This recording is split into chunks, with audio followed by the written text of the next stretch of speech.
Welcome back, and back in the hot seat to talk some high school football is former NFL player Lorenzo. Thank you for coming. Yeah, no problem. Rivalry week. I know, right? And the high school football season always goes by so fast, doesn't it? Yeah, time flies when you're having fun. That is true. Well, Lorenzo and I, we were at the Battle of Gonzales Road last night, and it really came down to the final quarter like it did last year. For those who remember, in the end, Oxnard wins the Pacific View League title after taking down Pacifica 32-19, but that score really didn't just seem to describe the whole night, right? Well, not if you were at the game last year. Like you said, that game last year was more of a runaway, but this one certainly was not. It was more of a chess match. The first three quarters were definitely tug of war, exactly what you would expect from a rivalry game. Again, the battle for Gonzales, that's serious stuff in Oxnard, okay? But it was a good game, but at the end of the day, Oxnard ended up pulling away like I thought they would. No, the first half, Pacifica's defense really came out to play because they knew that Oxnard was going to feed their beast. That would be their star running back, Raymond Caldera. Now, they held him to only 24 yards in the first half. You're exactly right. But at the end of the day, when you got a guy like Raymond Caldera, you're going to feed him regardless. Look, everybody knows that guy's going to get the ball, especially after racking up almost 400 yards by himself last year rushing in the same game. But kudos to Pacifica's defense. They played good. They got off blocks. The defensive backs came downhill with the linebackers wrapped up, and it takes 2, 3, 4 guys at a time to get Ray. They got him before he got going, which is the key. If you can get penetration in the backfield and get Ray dancing, a guy that's that powerful, then good things happen. And 24-yard rushing, that's a big deal.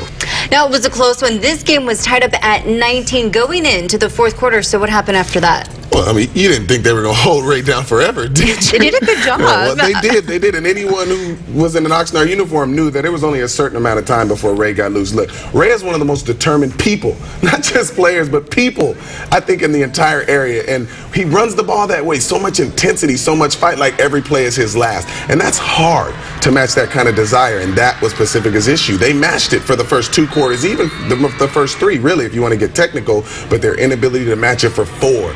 Ray kept coming, and they got tired of hitting them. And I think the coaches have to find a way to give that kind of desire to Pacifica for 4 quarters. 2 and 3 quarters will not get it done, and that's why I think is one of their major issues on why they can't finish these type of games, whether it be rivalry or the postseason. They have to find a way to play for 4 quarters. Let's talk about Oxnard. They've been known for what? Their run game. They run, and you know a lot about that. But Dalton Pagano, that would be Oxnard's starting quarterback. He showed that he could do much more than just hand off the rock. If there's a most improved award in the county, Dalton Pagano would be the recipient of that award. Look, we're talking about a guy who's used to throwing the ball 2, 3, 4 times in his career. And really at the beginning of the year, now he's throwing the ball 23, 24 times a game. Look, the Y, the X, and the Z all had touchdowns in the same game. Not in the same season, the same game. That means the tight end, the slot receiver, and the outside receiver all had touchdowns. That is a huge deal for Oxnard. That's really been their Achilles heel, their inability to pass the ball, one-dimensional. So when you play against good teams in the playoffs, when Ray can't get going or the running game can't going, in 3rd and long, they have no idea how to convert. They play action, scored on touchdown passes last night. And so who loves that better than Ray?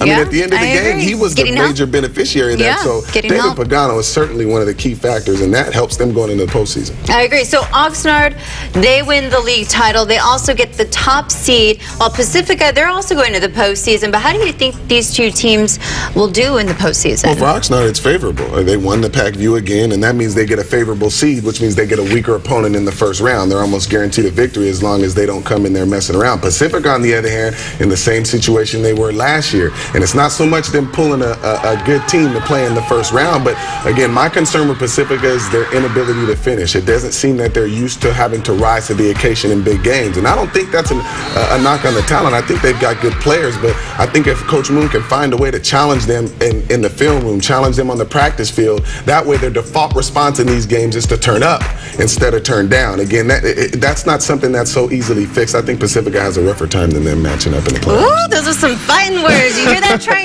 Only truth. Prove him wrong. All right, well, let's look at sports news and return right after this.